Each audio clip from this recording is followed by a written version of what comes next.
Saya mau belak-belakan ini. Kalau mau milih presiden, pilihlah calon presiden yang paling baik sama istrinya. Cocok nggak kira-kira? Saya sudah menghitung dari mulai tahun 2014 ada videonya, sayang nggak saya kasih di YouTube. Jadi spontanitas, tapi warga di daerah saya tahu 2014, 2019 saya meramal dengan tepat. Pilihlah dari calon-calon nanti yang ada, mana yang terbaik. Yang mana pun tak ada yang betul tuh bang.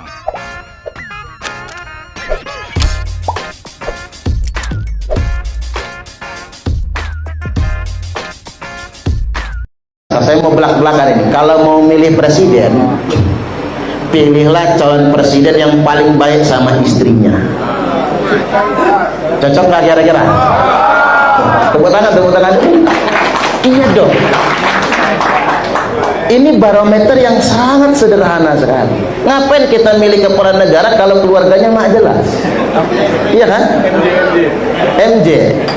Dia mimpin keluarga saja gagal, bagaimana dia memimpin negara sebesar ini?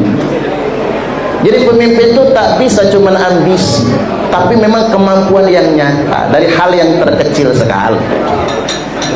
Viral video Pak Ganjar meluk bini orang. Pak Ganjar meluk bini orang di grup-grup WhatsApp. Pemimpin kayak gini mau dipilih, bini orang saja dipeluk. Saya gampang komennya, itu bininya dewe. Namanya Siti Atiqah. Ada acara maraton, Siti Atiqah dijemput Pak Ganjar, langsung dipeluk. Luar biasa. Siapa yang berani meluk bininya depan umum? Kita mah kadang-kadang mohon maaf majang foto istri di media sosial aja males. Takut simpanan ngamuk. Iya kan? Betul nah, kata Pak Sudin betul. Ayo yang malas-malas majang foto sama bininya tuh. Itu Pak Ganjar disaksikan, dan itu bukan gimmick. Memang mereka keluarga yang sangat harmonis, keluarga yang pantas jadi teladan bagi kita semua. Dan barometer ini bukan karangan saya, wa khiyarukum, yang terpilih di antara kalian semua. Berarti kan Nabi nuntut kita, ini nih cara milih pemimpin. Wa khiyarukum linisaihim khuluqan. Dan yang terpilih di antara kalian semua, laki-laki yang paling layak dipilih adalah laki-laki yang paling baik dengan istrinya. Kalau saya baik sama bapak ibu wajar, karena saya ustaz. Ustaz nggak baik, nggak ramah, nggak dipilih orang. Apalagi caleg, awas caleg-caleg nih, Bu Kosdi, Bu April, Pak Sutono, semua caleg, apalagi Pak Ciraden harus ramah. Caleg nggak ramah, nggak dipilih orang. Udah nggak ramah, pelit pula, tambah. Pahit kalau begitu model. Jadi harus ramah, karena caleg ramah wajar karena minta dipilih. Pedagang ramah wajar karena minta dibeli. Pedagang jutek, males orang beli. Tetapi kalau suami ramah dengan istri itu luar biasa. Makanya keteladanan buat kita semua, Nabi itu ramah sama istri. Nabi kalau manggil istri pakai panggilan kesayangan, ya Humairah, wahai yang kemerah-merahan. Makanya punya bini orang PDI Perjuangan pas banget. Bisa dipanggil ya Humairah, wahai yang kemerah-merahan. Begitu. Cuman saya tuh kasihan sama Bu Siska lah. Jomblo ngenes ya. Enggak, Mbak Siska sabar aja. Tahu aja pokoknya. Tapi Bu Siska kayaknya nggak ngenes tuh, happy-happy aja ya. Jadi balik lagi bahwasanya Humairah, wahai yang kemerah-merahan. Tapi suami-suami di Indonesia ini kan terlalu jujur. Kalau manggil istrinya wahai coklat, wahai kuning, wahai ireng. Kadang-kadang istri-istri tuh pengen dipanggil kemerah-merahan. Kadang-kadang dandan serba pink, kerudung pink, baju pink, androk pink, daleman nah ngaku, blush onnya pink, bedaknya pink, lipstiknya pink, mana nyangkut di gigi lagi ya. Lewat depan lakinya pengen dipanggil kemerah-merahan, tapi apa kata lakinya? Anak babi mau kemana ya? Woi teganian bapak-bapak nih, mentang-mentang anak babi pink juga. Jadi balik lagi, laki-laki yang paling baik memperlakukan istrinya, laki-laki yang paling baik memperlakukan keluarganya, itu ukuran untuk memilih pemimpin yang terbaik. Baik sahabat sekalian, barusan kita mendengarkan ceramah dari seorang ustadz yang mengatakan bahwa alasan mengapa Ganjar Pranowo layak memimpin Republik Indonesia dikarenakan ia mampu mengurus rumah tangganya dengan baik. Dan ini sesungguhnya juga sebuah sindiran untuk capres yang lainnya. Karena menurut ustadz ini bahwa sehebat-hebatnya laki-laki itu adalah laki-laki yang mampu memperlakukan istrinya dengan baik. Dan itu adalah calon pemimpin masa depan. Sehingga kalau dilihat dari ketiga capres ini, menurutnya yang paling pas yaitu Ganjar Pranowo. Karena di sini disinggung ada yang suka meluk-meluk istri orang, lalu ada yang mungkin ya sampai dengan saat ini sendirian saja. Sehingga menurutnya bahwa seorang laki-laki bisa menjadi pemimpin untuk bangsa yang besar ini jika ia mampu memimpin rumah tangganya sendiri. Artinya mampu mengayomi istri dan anak-anaknya. Dan hal itu sudah ditunjukkan oleh Pak Ganjar Pranowo, di mana sering tampil mesra bersama Ibu Atiko di beberapa kesempatan. Dan hal seperti ini jarang ditemukan oleh calon pemimpin yang lainnya. Sehingga endorse yang dilakukan Ustadz ini sangatlah tepat, bahwa alasan mengapa Ganjar Pranowo layak memimpin Republik Indonesia.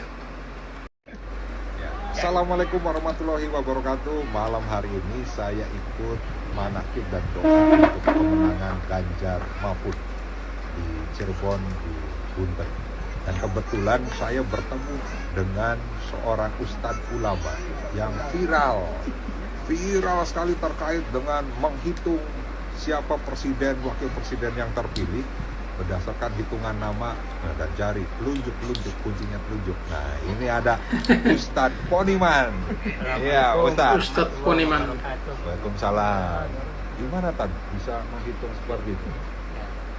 Saya sudah menghitung dari mulai tahun 2014, ada videonya, sayang nggak saya kasih di YouTube. Jadi spontanitas, tapi warga di daerah saya tahu 2014, 2019 saya meramal dengan tepat. Alhamdulillah, Joko Widodo, saya ulangi, zaman Joko Widodo dengan Muhammad Yusuf Kala. Coba dihitung. Joko Widodo, Muhammad Yusuf Kala. Telunjuk. Kalau telunjuk berarti jadi pemimpin, jadi presiden. Okay. Kalau bukan telunjuk, enggak jadi. Oke, nah 2019. 2019, Joko Widodo dengan Ma'ruf Amin. Joko Widodo, Ma'ruf Amin. Telunjuk lagi.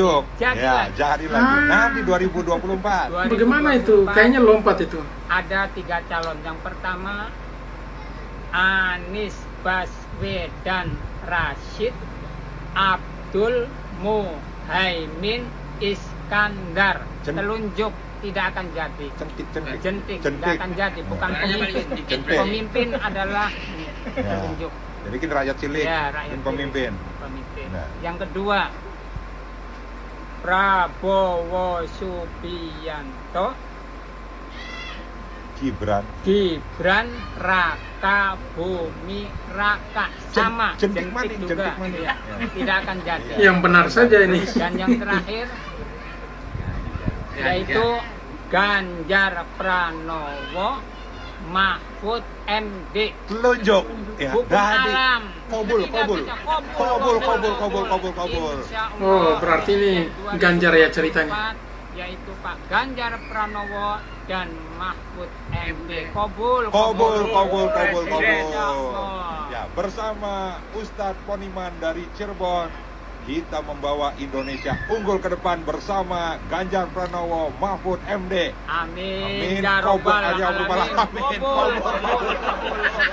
Kobul. Ya, wassalamualaikum warahmatullahi wabarakatuh. Baik sahabat sekalian, barusan saja kita menyaksikan sebuah video bagaimana seorang ustadz asal Cirebon yang bernama Ustadz Poniman yang coba melakukan ramalannya terhadap presiden dan juga wakil presiden yang bakal terpilih pada tahun 2024 nanti.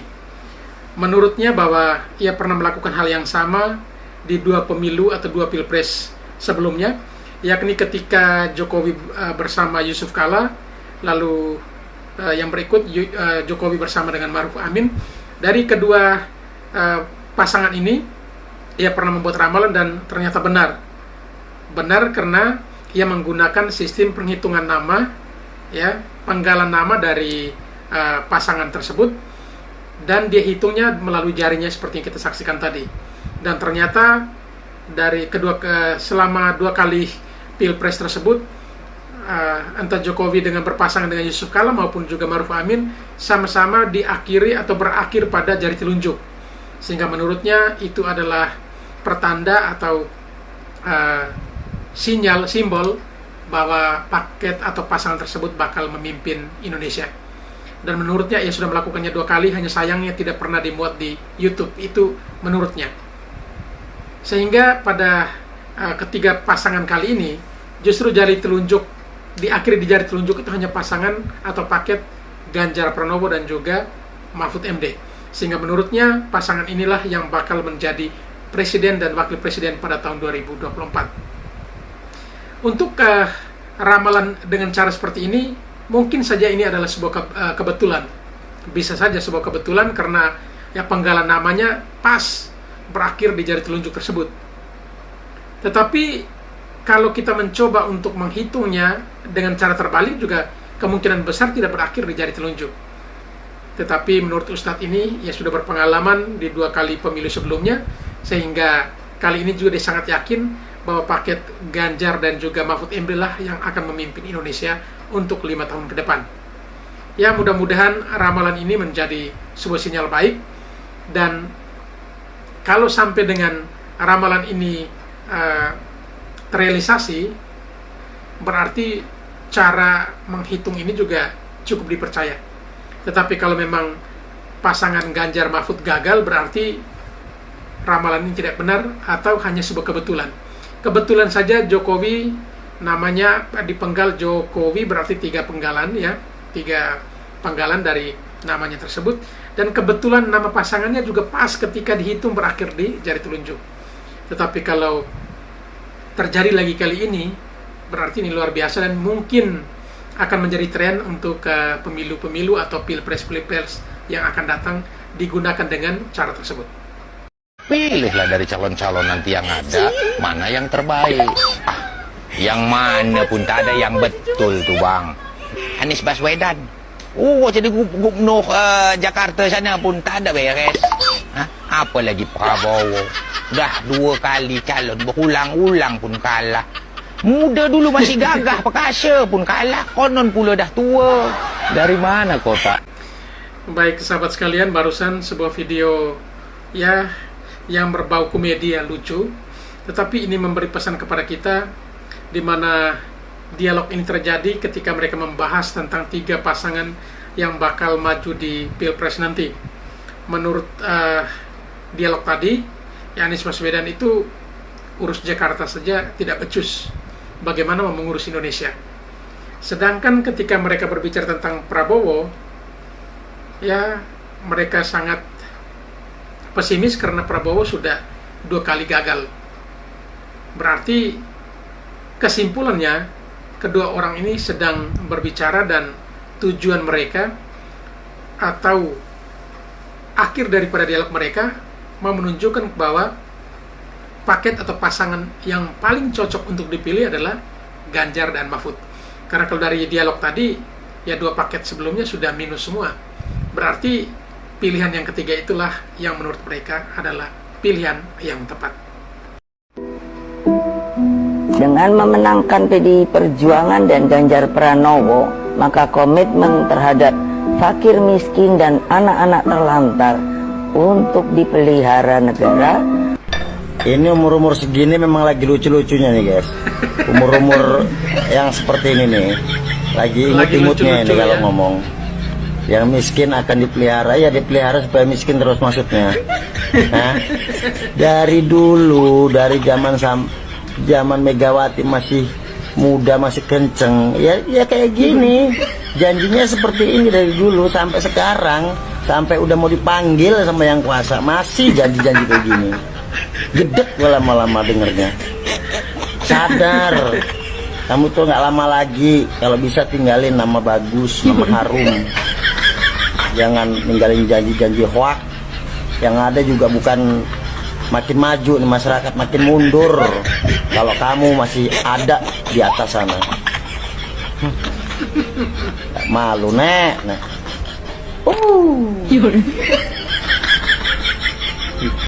Baik sahabat sekalian, ini memang video sedikit kocak ya.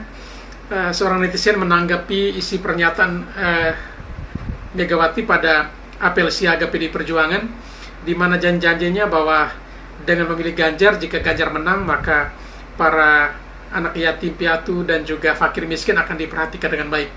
Dan hal tersebut langsung ditanggapi oleh netizen tadi bahwa janji atau omongan seperti ini sejak Megawati masih muda sampai sekarang janjinya tetap sama terus, tidak pernah berubah, tetapi hasilnya juga tetap nihil hingga saat ini. Sehingga memang kalau menjadi seorang politisi, tentu setiap pembicaraan atau omongan kita, kapan saja kita berada, apa yang kita keluarkan dari mulut kita, baik tanpa sadar maupun juga secara sadar, sengaja ataupun tidak sengaja, selalu akan direkam oleh masyarakat. Sehingga hal tersebut juga dialami oleh Megawati ketika ia menyampaikan pidatonya atau penyampaiannya pada saat apel siaga ini, yang justru menjadi bumerang bagi dirinya sendiri dan juga partainya, karena masyarakat sudah cukup cerdas untuk mencerna isi pembicaraan tersebut, dan langsung di-cut, langsung diluruskan bahwa sesungguhnya omongan yang sama sejak Ibu Megawati masih muda sekali sampai dan saat ini masih tetap omongan yang sama, tetapi hasilnya tetap sama juga. Jangan katakan Gibran menjadi wali kota Solo tidak ada peran PDI Perjuangan. Solo Raya, yaitu Surakarta, Boyolali, Sragen, dan lain-lain, ya, itu memang rakyatnya itu mayoritas rakyat PDI Perjuangan. Jadi siapapun calon yang dicalonkan oleh PDI Perjuangan, syarat insya Allah menang. Ya. Tapi kalau mau menguji kehebatan Gibran, coba Gibran maju jadi wali kota Padang, wali kota Pekanbaru, atau wali kota Banda Aceh. Ya. Tiga kota ini, saya tidak yakin Gibran akan menang. Nah, disitulah kalau kita mau menguji kehebatan. Jadi jangan nafikan bahwa PDI Perjuangan tidak punya peran untuk menjadikan Gibran menjadi wali kota Solo. Ya, jangan katakan itu hanya kehebatan Gibran, karena dia anak presiden, sekalipun anak. Baik sahabat sekalian, ini salah seorang netizen menyampaikan bahwa ya selama ini seringkali terdengar kabar bahwa banyak orang yang beranggapan bahwa sesungguhnya Gibran menjadi wali kota Solo itu tidak terlepas atau tidak karena faktor PDI Perjuangannya, tetapi karena memang prestasi Gibran lah atau keyakinan masyarakat terhadap Gibran lah yang meloloskan Gibran menjadi wali kota Solo.